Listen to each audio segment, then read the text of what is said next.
Kaka, habari yako bwana? Ni nzuri, unasemaje? Nipa nilika nitafuta pacha Steve mweusi. Unasomboka nini? Mimi ndo pacha wake. Kumbe ndo wewe. Ndo mimi. Yule anaitwa Steve mweusi. Mimi hapa ndo Steve mweupe. Kama unavyo. Sio mimi mweupe.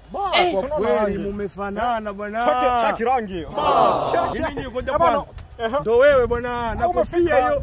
Si unaona hii kofia yangu ni nyeusi. Ukiangalia rafiki yake yule Ndaro yule. Yule Ndaro rafiki yake. Kwa kaka yangu alivyokuja akaipenda kofia yangu. Si unaona yake ni nyekundu hapo yangu nyeusi. Upige picha sasa hivi watumia watu. Lazima upige picha na sita. Bwana kaambia Mtwara umemani ndugu zangu wa Makonde naona nikapiga picha na pacha Steve mweusi. Huyu alikajiita Steve mweupe jamani jamaa. Steve mweupe hapa. Ni kaka wewe. Bwana kaambia. Amoja Kigoma sasa mtusalimie.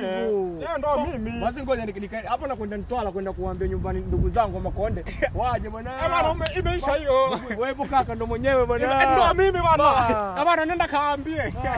Bwana mimi ndo pacha wake Steve mweusi. Hakuna mwingine. Tunaona weupe huu.